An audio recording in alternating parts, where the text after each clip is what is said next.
My email's up there, schweisky@princeton.edu. Please feel free to email me. I can send you the PowerPoint. If you have questions about it, we can talk about it. I'm happy to do that, whether you're a player or a coach. You happen to be on our team, obviously, you have access to me. Okay, background, if it's interesting to you or it gives you some context about me, I went to Vassar, played volleyball there, graduated in 2001, assistant coach at the University of New Haven with the men. Played semi-professionally in Holland for a year. I was at Miami of Ohio, got a master's in sports psych with women's volleyball. I was at UNLV for 2 years as a second assistant with women's volleyball. Central Florida as a first assistant with women's volleyball. And then 6 years ago came to Princeton to be the head men's coach and assistant women's coach. Okay, so this is based on my master's program with Dr. Robin Veely, coaching for the Inner Edge. That was sort of per class that I took this from. And the several things we're going to touch on tonight are goal mapping, imagery, P3 thinking, some stuff on attentional focus, and energy management. Okay? If you have questions at any point, just raise your hand and let me know. Okay, so sports psych intervention. So sports psych is a term that's thrown about often, and it's maybe used or misused. But the main things I want to get across are if you're going to start, if any of this resonates with you and you want to do it with your team or with yourself as an athlete, I would say start small, be consistent, and don't give up. I think a lot of times at seminars, it's sort of like a buffet. It's like, oh yeah, I want to do imagery, I want to do this, I want to do that. And the problem is you bite off so much, it's too much to chew, and you end up not really following through. So I would say if something resonates, pick something small, be consistent, and don't give up. Sports psychology is not magic. It's not going to coming to this talk is not going to magically make you better at your sport. It's tools to help you if you choose them. So everyone here that's an athlete lifts weights, and you know if you lift weights once or twice, it's not going to help you. But if you do it 2-3 times a week for several months, you're going to improve your strength. Okay. Same kind of thing. We talk about imagery. If you do it every night or 2-3 times a week for several weeks, it can really help you. All right. Okay, so the first one is goal setting, and this one is pretty generic, and it really goes across all sports. And the idea is that sometimes the guys think, I want to do my best, okay? And we're going to say, okay, how can you actually quantify that? How can you actually measure that? So, do my best goals are not effective. Goal setting helps motivate and focus your energy to achieve a high level. You must have high level goals, and they have to be systematic, and that's the idea that we're going to keep talking about.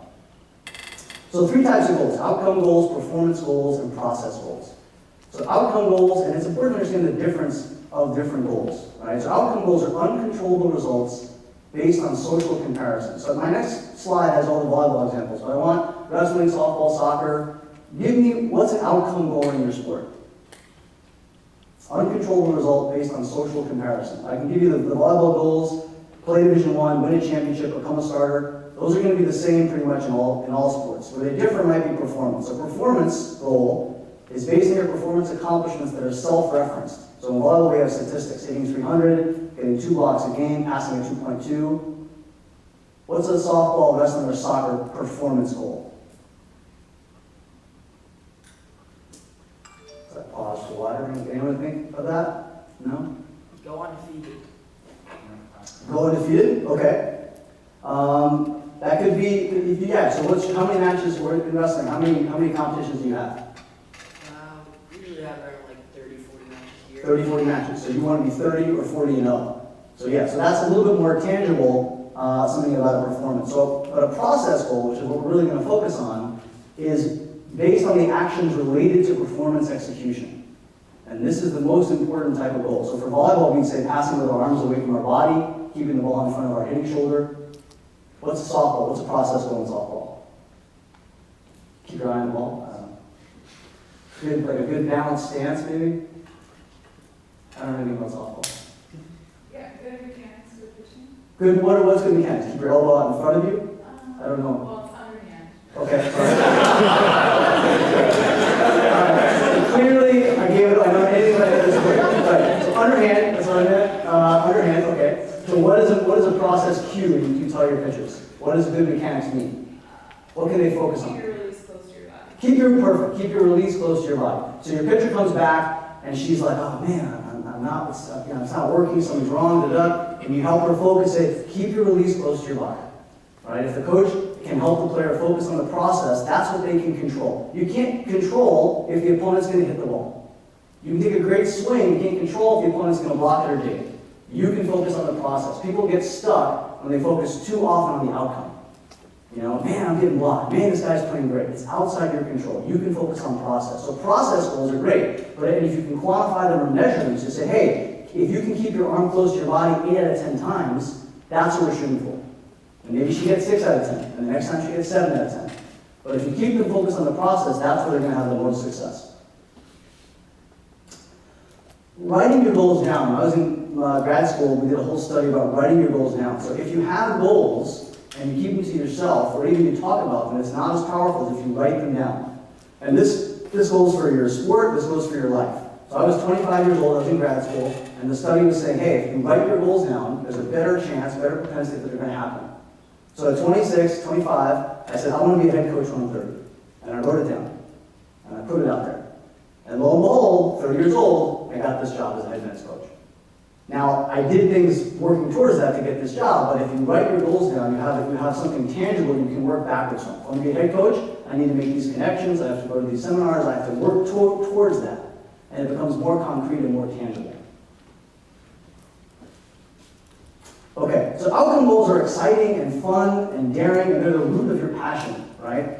So for volleyball, we want to go to a Final Four. We want to win the IBA championship, go to a Final Four. We all talk about it, and that's very exciting because it's very grandiose. Only one team has ever done that before, Princeton in 1998. And so that is definitely something that drives us.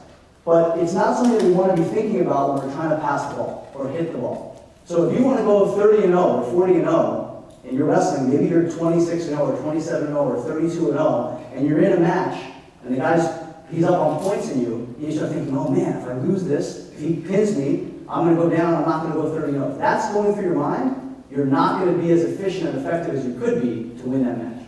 You've got to stay focused, I don't know again the wrestling terms, but weight distribution, keeping your opponent, whatever you need to focus on process-wise, that's what you have to focus on. But so often our thoughts, we have negative thoughts, and our thoughts leave the process, and they go to the outcome. Start worrying about a negative outcome.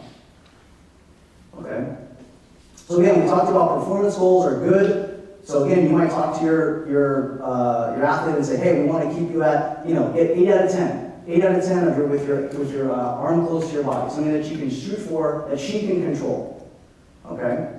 And these process goals help athletes focus on specific techniques. All right, for volleyball, keep your elbow up, snap your wrist, or don't snap your wrist, depending on your philosophy. But it's important to know what you're trying to achieve. And it has to be process-oriented, technique-oriented, okay? Process goals have been shown to be more effective than outcome goals because that's what you can control, all right? And so we encourage, when I was in UNLV, we encourage our girls to have a process goal sheet. And so, for example, here, Jess, high elbow on attack, pass with hands, outcome percentage, every day she's writing down 7 out of 10, 6 out of 10, and she's focused on the process. She might not get the kill. Athletes oftentimes think about if the outcome was effective or not. And that's where they get stuck. And we say, hey, it's good process. That's what's going to make you a better athlete, a more successful athlete. All right?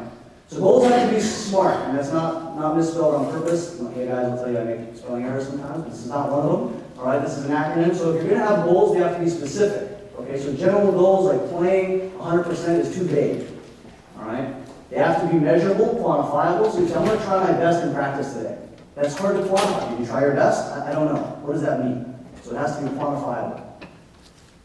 Aggressive yet achievable. So I was counseling some high school athletes. If they want to play D1, maybe that's an aggressive yet achievable goal. But if someone wants to gain 20 inches on their vertical in 2 weeks, it's not humanly possible.